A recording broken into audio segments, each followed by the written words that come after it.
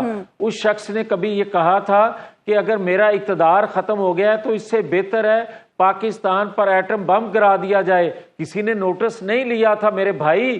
آج اگر اللہ اللہ کر کے وہ چیزیں ہونے کی جانب جا رہی ہیں تو میں پھر بھی ہاتھ باندھ کے کہتا ہوں کہ آئین قانون کے مطابق جو سزا بنتی ہے، جس کی بنتی ہے، میری سزا میں اگر کوئی کمی رہ گئی ہے تو مجھے پھر لٹکا دیں. مگر پاکستان کو جب تک آپ اداروں میں بیٹھے لوگوں نے جو برباد کیا ہے اپنے عمل سے، ان کو سزا نہیں دیں گے، پاکستانی قوم کا اعتماد بحال نہیں ہوگا، پاکستان آگے نہیں بڑھ سکے گا. جاوید لطیف صاحب، جو پوسٹ ریٹائرمنٹ ایکٹیویٹیز کی بات کی گئی ہے پریس ریلیز میں، اس کے حوالے سے کچھ صحافی یہ کوٹ کر رہے ہیں کہ ابھی بھی جنرل فیض حمید کی طرف سے حکومت کو، موجودہ حکومت کو ٹف ٹائم دینے کی کوششیں ہو رہی تھیں. کیا ایسی کوئی چیز مسلم لیگ نون کے نوٹس میں تھی؟ کیا ایسی ایکٹیویٹیز مسلم لیگ نون میں ڈسکس ہو رہی تھی کہ ایسا کچھ ہو رہا ہے حکومت کو ٹف ٹائم دینے کے لیے؟ دیکھیں، میں تو حکومت کا حصہ نہیں ہوں، نہ مجھے یہ کوئی انفارمیشن. پارٹی کی سطح پر کیا ایسا کچھ ڈسکس ہو رہا تھا؟ اپنا وجدان جو ہے بطور سیاسی ایک تجربے کے 40 سال کا ایک جو میں دیکھ رہا ہوں چیزوں کو، اس حساب سے اور 9-10 مئی کو جو کچھ ہوا اس کو دیکھتے ہوئے جو بار بار یہ بنگلہ دیش کو کوٹ کیا جاتا ہے پچھلے خاص طور پہ 2 ہفتوں سے، میں اس کو دیکھ کے اندازہ کر سکتا ہوں اور بتا رہا ہوں کہ بہت سی چیزیں کھلیں گی جو اگلی منصوبہ بندی پاکستان کے اندر انتشار پھیلانے کی جا رہی تھی. یہ وقت سے پہلے ایکشن ہوا ہے، خدا کرے یہ ایکشن مکمل ہو، یہ تمام جو کردار ہیں ان تک ہاتھ پہنچے تاکہ پاکستان ایک امن کی طرف بڑھے. اور بھی کردار ہیں؟ اور کون سے، کس فیلڈ سے؟ یقیناً دیکھیں، بات یہ ہے کہ کبھی ہو سکتا ہے کہ ایک شخص ریاست کو جو ہے اس کی اینٹ سے اینٹ بجا لے اور وہ اکیلا بندہ ہو. یقیناً ہر جگہ سے، اور جس طرح میں نے کہا کہ یہ کہا جاتا تھا جب کہ ہم سب ایک پیج پہ ہیں، تو اس پیج نے کیا گل کھلائے تھے؟ پاکستان کی معیشت معاشرت برباد کر دی، خارجہ پالیسی برباد کر دی. جیل میں بیٹھے ہیں نا، وہ کیا کر سکتے ہیں؟ وہ تو جیل میں بیٹھے ہیں، وہ تو خود رحم و کرم پر ہیں جیل سے وہ رحم و کرم پہ نہیں ہیں، ان کے رحم و کرم پہ بہت سی چیزیں ہیں. اور جو وہ کچھ جیل کے اندر بیٹھ کے سیف ہاؤس میں بیٹھ کے کر رہے ہیں، وہ شاید باہر نکل کے اتنا سیف طریقے سے نہ کرتے ہوں جو آج اندر بیٹھ کے کر رہے ہیں. یہ ساری چیزیں کیا مطلب ہے؟ اس بات کو ذرا واضح کریں. جیل بھی آپ کی ہے، آپ کی حکومت ہے، پنجاب حکومت کے زیر انتظام وہ جیل آتی ہے، اور اس جیل کے اندر بیٹھا ہوا کوئی شخص کچھ کر سکتا ہے، یہ کیسے ممکن ہے؟ یہ کیسا جیل کے اندر شخص تھا جو IMF کو خط بھی لکھتا تھا؟ یہ کیسا جیل کے اندر قیدی تھا جو امریکی کانگریس سے قرارداد متفقہ تقریباً یونانی مسئلہ تقریباً منظور بھی کروا لیتا ہے؟ اور یہ کیسا قیدی ہے جو سائفر لہراتا ہے اسی طاقتور ریاست کے خلاف، اور وہ ریاست برا منانے کی بجائے اس کے حق میں قرارداد پیش کر رہی ہے؟ یہ کیسا قیدی ہے جو جس کی جماعت کے متعلق یہ کہا جائے صرف کہ اس پہ بین بھی ہو سکتا ہے، اس پہ پابندی بھی لگ سکتی ہے، تو 2 گھنٹے نہ گزریں تو وہی طاقتور ریاست جو ہے اس کا ترجمان یہ بات کرے کہ ہمیں تشویش ہے کہ اگر PTI پر پابندی لگی. یہ کیسا قیدی ہے؟ وہ قیدی آپ حکومت میں ہیں میاں صاحب، وہ قیدی آپ کی حکومت میں بھاری پڑ رہا ہے، تو پھر آپ کے لیے سوچنے کا مقام ہے نا. پھر میرے لیے سوچنے کا مقام یہ بھی ہونا چاہیے کہ 1 سال گزر گیا 9-10 مئی کو، تو آج تک ریاست ان مجرموں کو، ان ملزموں کو سزا نہیں دے سکی. تو اس میں قصور کس کا ہے پھر؟ قصور والوں کا ہے. اچھا میاں صاحب یہ بتائیے گا کہ یہ جو اب احتساب کا سلسلہ شروع ہوا ہے، کیا آپ کو لگتا ہے کہ آئندہ کے لیے جو ایک حجاب تھا، ایک کہا جاتا تھا کہ اچھا جی بات نہیں کی جاتی تھی، فوج نے خود اب وہ دروازہ کھول دیا ہے اور اب احتساب کا سلسلہ بلا تفریق اور بلا امتیاز جاری رہے گا؟ دیکھیں حبیب صاحب، کاش بہت پہلے یہ سلسلہ شروع ہو جاتا تو پاکستان آج اس گرداب میں نہ پھنستا۔ ایک ادارے نے خود احتسابی کی ہے، بہت اچھا کیا ہے، ادارے کے لیے بھی اچھا کیا ہے، ریاست کے لیے بھی، قوم کو بھی اعتماد ان پہ بڑھے گا، مگر کیا دیگر اداروں میں بیٹھے لوگوں نے اس میں بیٹھ کے جو ناانصافیاں کی ہیں، کیا وہاں بھی خود احتسابی کا کوئی سلسلہ شروع ہو سکے گا؟ اور جب تک یہ سلسلہ تمام اداروں میں نہیں ہوگا جو کہ احتساب کا خود احتسابی کا ہر ادارے کے اندر طریقہ کار موجود ہوتا ہے مگر آج تک ہوا نہیں ہے، کمزور کو ہاتھ ڈالا جاتا ہے، آج پہلی دفعہ طاقتور کو ہاتھ ڈالا جا رہا ہے، تو میں سمجھتا ہوں اس سے پاکستان کے اندر بہتری آئے گی، خرابی نہیں ہوگی۔ اچھا یہ بتائیے گا میاں صاحب کہ جنرل فیض حمید صاحب کے بارے میں آپ کا تو ایک متعین موقف رہا ہے اور آپ کی پارٹی کا بھی، کہ فیض حمید صاحب اور پی ٹی آئی کے درمیان کوئی تعلق ہے ایسا جو پی ٹی آئی کو مدد فراہم کرتا ہے۔ کیا آج فیض حمید صاحب کی گرفتاری کے بعد وہ تعلق ٹوٹ جائے گا اور پی ٹی آئی کو جو مدد کی فراہمی کا سلسلہ ہے وہ ختم ہو جائے گا اور پی ٹی آئی بھی کمزور پڑ جائے گی؟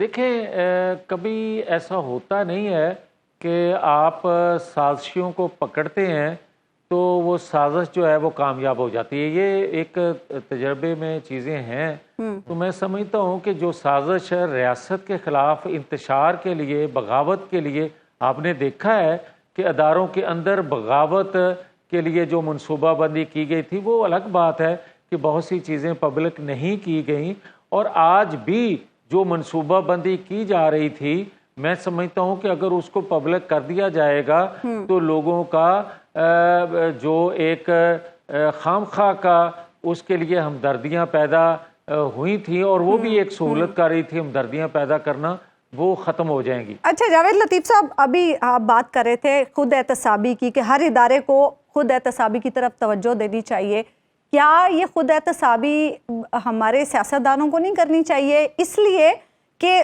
جب میاں نواز شریف صاحب کو عدالت نے گھر بھیجا، بے شک میاں صاحب اپنی جگہ پہ ٹھیک ہوں گے اور وہ اپنے آپ کو ٹھیک سمجھتے بھی، بہت سارے لوگ اس فیصلے سے اختلاف بھی کرتے ہیں، خود بہت سارے صحافی بھی سمجھتے ہیں کہ شاید وہ فیصلہ غلط تھا، لیکن میاں صاحب نے عدالت کا فیصلہ تسلیم کیا، میاں صاحب چلے گئے اپنی جگہ چھوڑ کر، شکوہ اپنی جگہ پر ہے۔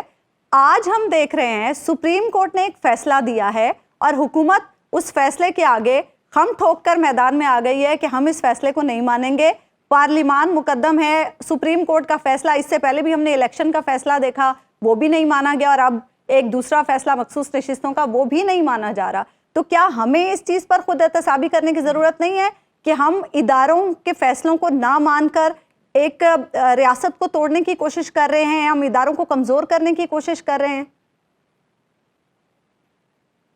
نہیں، ایسا نہیں ہے۔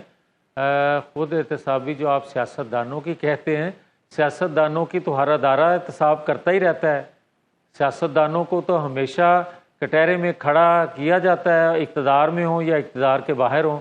ہاں، جہاں تک آپ کا سوال ہے کہ سپریم کورٹ کے فیصلے کے سامنے حکومت کھڑی ہو گئی، کہیں کسی جگہ حکومت نے یہ بات نہیں کہی، نہ میرے کانوں میں ایسی آواز آئی ہے کہ وہ کہیں کہ ہم سپریم کورٹ کا فیصلہ نہیں مانتے، ہم تو بالکل سپریم کورٹ کو ماننے کے لیے تیار نہیں ہے۔ بات انہوں نے یہ کہی ہے کہ جو کام پارلیمان کا ہے وہ کام ہے آئین قانون بنانا۔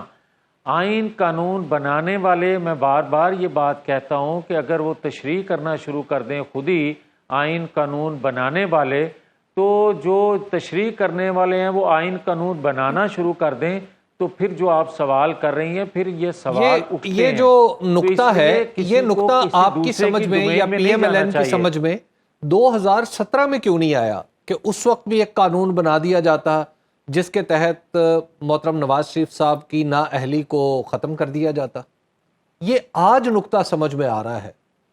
یہ نہیں حبیب صاحب، نقطہ اس وقت بھی سمجھ میں آتا تھا اور اس پہ کام بھی بے شمار دفعہ ہوا، اور اس کو اس بل کو لے کرنے کی جرت یا رکاوٹیں جو 2017 سے 18 تک رہیں وہ کبھی پھر صحیح بتاؤں گا. اچھا یعنی کوشش ہوئی تھی، بار بار زخم سہنے کے باوجود کوشش بالکل ہوئی تھی کہ ایسا قانون بننا چاہیے کہ کوئی ادارے میں بیٹھا اپنی ڈومین سے باہر نکل کے دوسرے کی ڈومین میں نہ جائے. تو پھر بات تو وہی ہے نا جاوید لطیف صاحب کے ادارے کا فیصلہ نہیں مانا جا رہا نا، فیصلہ پہلے آیا ہے، قانون بعد میں پاس کرایا جا رہا ہے. وہ کون سی رکاوٹیں تھیں جو آپ کے راستے میں تھیں آج نہیں ہے؟ نہیں دیکھیں، بات یہ ہے حبیب صاحب کہ قانون تو بڑے عرصے سے موجود ہوتے ہیں، اور جتنا پاورفل الیکشن کمیشن کے اختیارات پاکستان کے اندر ہیں، شاید دنیا میں جہاں جمہوریت ہے وہاں الیکشن کمیشن کو اتنے اختیارات ہوں، مگر بدقسمتی یہ ہے کہ ان قوانین پر عمل کیوں نہیں ہوتا. عمل طاقتور جب نہیں ہونے دیتے تو خرابیاں وہاں سے پیدا ہوتی ہیں. جو آپ سوال کر رہے ہیں کہ رکاوٹیں کون سی نہیں رہ گئیں یا کون سی ہیں، تو میں سمجھتا ہوں کہ اگر آئین قانون پہ عمل کر لیا جائے تو کوئی رکاوٹ رہتی نہیں ہے، اگر کوئی عمل نہ کرے تو رکاوٹیں ہی رکاوٹیں ہیں. ٹھیک، بہت بہت شکریہ جاوید لطیف صاحب، آپ پروگرام میں ہمارے ساتھ موجود. ہم لیں گے ناظرین، بریک کے بعد واپس آئیں گے تو گفتگو کے سلسلے کو آگے بڑھائیں گے.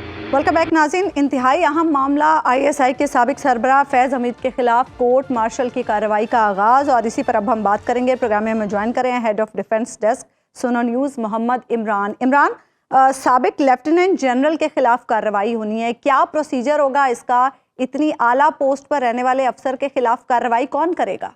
دیکھیں، اس کا پروسیجر یہ ہوگا کہ ایک لیفٹیننٹ جنرل کے جب فیلڈ جنرل کورٹ مارشل ہوتا ہے تو اس میں جو جج مقرر کیا جاتا ہے، جو court martial field general court martial مقرر کیا جاتا ہے، یا تو وہ 2 سٹار ہوگا یعنی میجر جنرل ہوگا، یا پھر same rank lieutenant general 3 star بھی ہو سکتا ہے. جس آفیسر نے پہلے جب انکوائری انیشیٹ کی تھی جنرل فیض کی، وہ سرونگ 2 سٹار تھے. اس انکوائری مکمل ہونے کے بعد جب یہ report chief of army staff کو سبمٹ کی گئی، انہوں نے اس رپورٹ کو اپروو کیا، تو پھر اس کے بعد کورٹ مارشل کرنے کا جو ہے وہ فیصلہ کیا گیا، اور بہت جلد جو ہے 2 حصے ہیں. اگر میں پریس ریلیز کو دیکھتا ہوں، ایک ہے ٹاپ سٹی کا کیس اور وہ عدالتی حکم پہ ہے. عدالتی حکم کی جو بات کی گئی ہے وہ اس حکم نامے میں لکھا گیا ہے کہ جو اگر درخواست گزار منسٹری آف ڈیفنس میں دوبارہ درخواست دائر کرے تو کیا درخواست گزار نے دوبارہ درخواست دائر کی تھی، اور نمبر 2 یہ ہے کہ پوسٹ ریٹائرمنٹ بھی کچھ ایسی چیزیں ہیں جو آرمی ایکٹ کی خلاف ورزی ہیں. کیا ان دونوں چیزوں کے حوالے سے کچھ بتایا جا سکتا ہے؟ جی بالکل، درخواست جو ہے وہ دوبارہ دائر کی گئی تھی، نمبر 1. دوسری بات یہ ہے کہ ایز اے آرمی آفیسر یا سرکاری ملازم کے طور پہ آپ ریٹائرمنٹ کے بعد کسی بھی قسم کی پولیٹیکل ایکٹیویٹیز کے اندر حصہ نہیں لے سکتے. 2 سال انفارچونیٹلی جو ان کے بارے میں 2 سال کی پابندی. جی 2 سال جی 2 سال بنتی ہے. اچھا 2 سال آپ اس میں حصہ نہیں لے سکتے. لیکن جو انکوائری کے اندر رپورٹ آئی اس میں یہ چیز اسٹیبلش ہوئی کہ ریٹائرمنٹ کے بعد بھی جنرل فیض جو ہے وہ مختلف پولیٹیکل ایکٹیویٹیز کے اندر جو ہے وہ پارٹیسپیٹ کرتے رہے، جو کہ اسٹیبلش ہو گئی.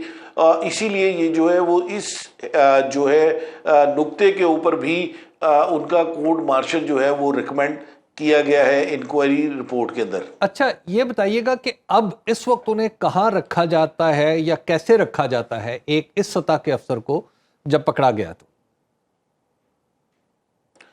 دیکھیں جو اس سطح کے افسر ہیں ان کو اسی رینک کے حساب سے یہ ان کو اپنا گارڈ میں لے لیا جاتا ہے آرمی کی جانب سے، اور اس کے اوپر ایک کوارٹر گارڈ جو ہے وہ لگا دی جاتی ہے، اور وہ پھر اس کے بعد انڈر آبزرویشن آتے ہیں جب تک وہ مکمل طور پہ کورٹ مارشل کی پروسیڈنگ شروع نہیں ہو جاتی، اس وقت تک ہی will remain under the custody of military, جو ہے وہ آرمی کے انڈر کسٹڈی میں ہی رہیں گے وہاں پہ.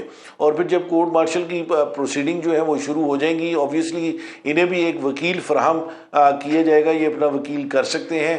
اس کے بعد انکوائری رپورٹ جو ہے وہ اسٹیبلش ہو گئی ہے، وہ پیش کی جائے گی، اور انہوں نے اس کورٹ مارشل کے اندر اس کے حوالے سے اپنی صفائی دینی ہے. اس میں حبیب صاحب ایک بڑی انٹرسٹنگ جو چیز ہے وہ یہ ہے کہ یہ بطور DGISI پہلی دفعہ کسی افسر کی، آرمی آفیسر کی جو ہے وہ اس طرح کا کورٹ مارشل کیا جا رہا ہے. اس سے پہلے جو ہے ہم اگر دیکھتے ہیں ماضی کے اندر تو لیفٹیننٹ جنرل طارق پرویز جو کہ راجہ نادر پرویز کے کزن تھے، وہ ایک زمانے میں پولیٹیکل ملاقاتیں کرتے رہے جس کے اوپر جنرل پرویز مشرف نے اس زمانے میں انہیں لیٹر آف تھینکس دیا تھا.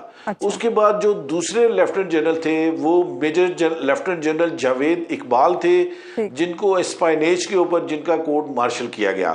اس سے پہلے میجر جنرلز کے اوپر بھی، میجر جنرل ظہیر الاسلام وغیرہ کے اوپر بھی ہو چکی ہے انکوائری، اور NLC کے جو میجر جنرل تھے ان کے اوپر بھی ری انسٹیٹ کر کے فوج میں ان کا کورٹ مارشل کیا گیا، پھر سزائیں دی گئیں. لیکن بطور DGISI لیفٹیننٹ جنرل فیض حمید جو ہے وہ پہلی مثال ہے. ٹھیک ہے، بہت بہت شکریہ محمد عمران، آپ ہمارے ساتھ پروگرام میں موجود تھے. حبیب صاحب بڑا ہی غیر معمولی واقعہ ہے یہ، جیسے عمران بھی بتا رہے تھے کہ ایسا پہلی بار ہو رہا ہے کہ سابق DGISI کے خلاف ایسی کارروائی ہو رہی ہے. اچھا PTI سے بھی جوڑا جا رہا ہے، کیونکہ اگر آپ کو یاد ہو تو یہی کہا جاتا تھا کہ خان صاحب کے معاملات جو جنرل باجوہ سے خراب ہوئے وہ فیض حمید کی وجہ سے خراب ہوئے.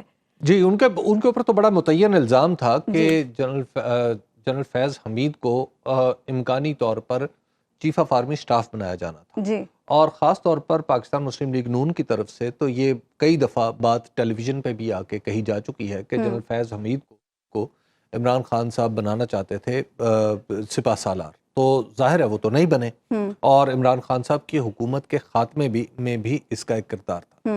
اور پھر جو گرفتاری کے اثرات PTI پر کیا ہوں گے؟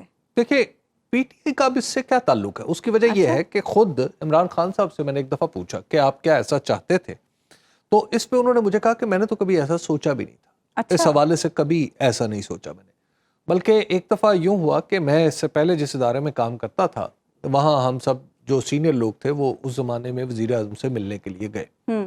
تو وہاں پر یہ سوال بڑے متعین انداز میں کیا گیا کہ کیا آپ ایسا چاہتے ہیں، تو انہوں نے کہا میں نے تو کبھی ایسا سوچا بھی نہیں ابھی تک. یعنی اس وقت general Qamar Javed Bajwa he chief of army staff تھے، اور یہ کافی پہلے کی بات ہے. تو اس میں تو دیکھیے، اور پھر دوسری بات ہے کہ جب ایک آدمی اس سسٹم سے باہر نکل جاتا ہے، اور فوج کا سسٹم بڑا عمدہ ہے اس حوالے سے کہ وہاں پر جو فرد ہے وہ کچھ اسی وقت تک ہے جب وہ دریا کے اندر، موج دریا میں ہے، بیرون دریا کچھ نہیں. تو ہماری آرمی کا جو یہ نظام ہے اس میں جب تک تو وہ رہے اس سسٹم کے اندر تو افیکٹو رہے، اور جب تک آپ یوں بھی دیکھیے کہ جب DGISI وہ رہے افیکٹو رہے. لیکن جیسے ہی وہ ISI سے نکل کے دوسری جگہ پشاور کے کور کمانڈر بنے تو ان کے کام کی نیچر مکمل طور پر بدل گئی. پھر وہ کور کمانڈر بہاولپور بنے تو پھر بھی نیچر بدل گئی. تو اس کے بعد تو ان کا کوئی اثر و رسوخ جو ہے PTI میں مجھے ایسا نہیں لگتا. ہاں، پرانے صحافی یہ کہہ رہے ہیں حبیب صاحب کہ اب بھی، یعنی وہ جو ریٹائرمنٹ کے بعد ان کی کچھ سرگرمیوں والی بات ہے نا پریس ریلیز میں، اس کو اس چیز سے جوڑا جا رہا ہے کہ وہ اب بھی PTI کے رہنماؤں سے رابطے میں تھے اور انہیں ڈکٹیٹ کرنے کی کوشش کر رہے تھے. رابطے میں رہنا تو کوئی بری بات نہیں ہوتی نا. رابطے میں آپ کے دوستیاں ہوتی ہیں، تعلقات ہوتے ہیں، یا آپ نے کسی سے کوئی سفارش کر دی، کسی نے کوئی سفارش کر دی مثال کے طور پہ. اگر میرے تک ایک معاملہ جو مجھے پتا ہے وہ یہ ہے کہ انہوں نے ایک صاحب کو خیبر پختونخوا میں فون کیا تھا اور انہیں کہا تھا کہ آپ کو رول پلے کر سکتے ہیں کسی ایک خاص معاملے میں تو وہ کر دیجئے. وہ تو ایک سفارشی فون تھا. ٹھیک ہے. اب کیا ایسا فون کرنا اور اس کے کانٹیکٹ کا سامنے آنا کہ انہوں نے کسی پی ٹی آئی کے کسی شخص کو کہا ہو کہ آپ پالیٹکس میں یہ کریں اور پھر ایسا ہوا ہو تو پھر تو ایک بالکل آل ٹوگیدر ڈفرینٹ بات ہے. اور ادروائز اگر ویسی میل ملاقاتیں رہتی ہیں تو میل ملاقاتیں تو سب کی فیصل وافدہ صاحب یہ کہہ رہے ہیں کہ آج یہ جو اہم گرفتاری ہوئی ہے، گرفتاری تو نہیں کہیں گے اس کو، خیر تحویل میں لیا گیا انہیں، وہ یہ کہہ رہے ہیں کہ اور بھی بڑے بڑے بت گرنے والے ہیں. اشارہ کس کی طرف؟ دیکھیے وہ ہیں کچھ لوگ، میرا نہیں خیال ان کا نام لینا اس وقت مناسب ہے. تو اہم بات یہ ہے کہ دیکھیے اس سے یہ ہمیں نہیں تاثر لینا چاہیے کہ اب اس سے پی ٹی آئی کو کیا نقصان ہوگا، پی ٹی آئی کو کیا فائدہ ہوگا. اب تک کی آج کی پوری ڈیبیٹ اگر آپ دیکھیں تو وہ ساری کی ساری اسی ایک نقطے کے گرد گھوم رہی ہے. اہم ترین بات جو پاکستان میں اچھی بات ہے وہ یہ ہے کہ آج پاکستان میں پاکستان آرمی نے یہ تسلیم کیا ہے کہ اگر ہمارا بھی کوئی شخص کسی ایسے معاملے میں انوالو ہوتا ہے یا اپنے عہدے کا غلط فائدہ اٹھاتا ہے تو اس کا بھی احتساب ہوگا، خواہ وہ کتنے بڑے عہدے خواہ پر وہ کتنے ہی بڑے عہدے پہ کیوں نہ رہ چکا ہو. دیکھیے یہ کوئی معمولی بات نہیں ہے. میں سمجھتا ہوں کہ اس کا کریڈٹ آج کی فوج کی قیادت کو جاتا ہے. آپ دیکھیے کہ ہم نے یہ دیکھا کہ پاکستان میں ایک موقع پہ کچھ جنرلز کا احتساب ہونا تھا تو وہ اشفاق پرویز کینی صاحب کا دور تھا شاید، تو ان جنرلز نے ان سے صرف سوال جواب ہوا تھا تو انہوں نے اشفاق پرویز کینی صاحب کو تانے دینا شروع کر دیے تھے. اور اس سے یہ بات اسٹیبلش ہو گئی تھی کہ جناب ریٹائرڈ جرنیلوں کا تو احتساب ہو ہی نہیں سکتا. لیکن اس بار ہم دیکھ رہے ہیں کہ نہ صرف احتساب ہو رہا ہے بلکہ سامنے ہو رہا ہے، آنکھوں کے سامنے، سب کے سامنے ہو رہا ہے. ٹھیک ہے، ایک بریک ہم لیں گے ناظرین، اور بریک کے بعد واپس آئیں گے تو گفتگو کے سلسلے کو آگے بڑھیں. ویلکم بیک ناظرین. حبیب صاحب، خان صاحب نے آج اڈیالہ میں صحافیوں سے گفتگو کی ہے اور انہوں نے یہ کہا ہے کہ آئین میں ترمیم کر کے قاضی فائز عیسیٰ صاحب کو ایکسٹینشن دینے کی کوشش کی جا رہی ہے. اگر ایسا ہوا تو احتجاجی تحریک کی کال دوں گا. اس سے پہلے میں نے اسٹریٹ موومنٹ کی کال کبھی نہیں دی. اور ایک اور امپورٹنٹ بات جو انہوں نے کہی کہ ایک تیلی لگانے سے سب کچھ تباہ ہو جائے گا. لگانے یا لگنے سے، اب دیکھیں لگانے اور لگنے کا صوتی تاثر ایک سا ہی ہے. اور پچھلی دفعہ کا تجربہ ہمیں یہ بتاتا ہے کہ رپورٹرز چونکہ کچھ فاصلے سے سن رہے ہوتے ہیں تو لگنے اور لگانے میں بالکل مائنر سا فرق بعض اوقات جو ہے وہ بات کو کہیں سے کہیں لے جاتا ہے. محرم کو مجرم جی، تو اس لیے میں تو یہ لگنے اور لگانے والی بات پہ نہیں پڑوں گا جب تک میں بالکل واضح نہ ہو جاؤں اس بات پہ. دوسری بات یہ ہے کہ جہاں پر تک قاضی فائز عیسیٰ صاحب کو ایکسٹینشن دینے کا معاملہ ہے تو اس حکومت کی پوری خواہش ہے، لیکن اس حکومت کے پاس مطلوبہ نمبر نہیں. اور اس طرح کی بھی بعض اطلاعات آئی ہیں کہ چیف جسٹس جناب جسٹس قاضی فائز عیسیٰ نے اپنے معاصرین کو بتایا ہے کہ شاید وہ اس طرح کے معاملے میں انٹرسٹڈ بھی نہیں ہے. اب دیکھیے یہ بات تو ویسے وزیر قانون بھی کہہ چکے ہیں. دیکھیے پرابلم یہ ہے کہ یہ حکومت سمجھتی ہے کہ اس کا دار و مدار یا اس کی بقا بنیادی طور پر ایک سیٹ آف پیپل کے ساتھ ہے. جب تک وہ مخصوص لوگ مخصوص جگہوں پہ ہیں تو یہ حکومت بھی قائم رہے گی. صحیح. اور ہماری بدقسمتی یا آپ ہمارے سوکیانہ پن کا اندازہ لگائے ہماری سیاست کا کہ ہم نے چیف جسٹس کی ذات کو بھی اس میں گھسیٹ کے شامل کر لیا ہوا ہے. یعنی ہماری حکومت یہ تاثر دینے میں قطعاً اس کو باک نہیں آتا کبھی، یعنی قطعاً اس کو کچھ اس کے ماتھے پہ کوئی عرق انفعال بھی نہیں آتا کہ یہ چیف جسٹس کو اپنے محافظ کے طور پہ پیش کرتی ہے. حالانکہ ایسی بات بالکل نہیں ہونی چاہیے. اور جہاں تک چیف جسٹس قاضی فائز عیسیٰ کا تعلق ہے، دیکھیے میں ان کے طریقہ استدلال سے اور طرز استدلال سے بالکل اختلاف کرتا ہوں. حتیٰ کہ انہوں نے آج جو فیصلہ دیا ہے جس میں 3 نشستیں انہوں نے واپس مسلم لیگ نون کو دی ہیں، میں یہ سمجھتا ہوں کہ یہ فیصلہ قانون کے طے کردہ اصولوں کے خلاف ہے، منافی ہے. لیکن یہ سپریم کورٹ کا فیصلہ، اس پہ گفتگو ہوتی رہے گی اور گفتگو ہوتی رہنی چاہیے. لیکن یہ بھی بدقسمتی ہے کہ پی ایم ایل این یہ تاثر دیتی ہے اور یہ موجودہ حکومت یہ تاثر دیتی ہے کہ جس بینچ میں جناب جسٹس قاضی فائز عیسیٰ تشریف رکھتے ہو اس کا فیصلہ پی ٹی آئی کے خلاف چلا جاتا ہے. اب یہ محض اتفاق ہے یا یہ قانونی استدلال ہی ایسا ہے؟ مجھے ایسا لگتا ہے کہ آج کے فیصلے میں جسٹس قاضی فائز عیسیٰ کو شاید نہیں ہونا چاہیے تھا، کیونکہ یہ پی ٹی آئی سے متعلق فیصلہ ہے اور پی ٹی آئی ان کی موجودگی کے اوپر اعتراض بھی کر چکی ہے اور اس کے براہ راست سیاسی اثرات. اور اس فیصلے میں ایک اہم ترین کمزوری جو میں عرض کرنا چاہتا ہوں وہ یہ ہے کہ اور جسٹس عقیل عباسی صاحب نے فیصلہ بڑے واضح لفظوں میں انہوں نے کہا ہے کہ جب الیکشن کا معاملہ طے ہو چکا ہو، نوٹیفیکیشن جاری ہو چکا ہو، تو پھر راستہ سپریم کورٹ نہیں ہے، الیکشن ٹریبیونل ہے۔ جی بالکل، پروگرام کا وقت ختم ہوا، ناظرین ملاقات ہوگی انشاءاللہ کل اللہ نے کے بعد۔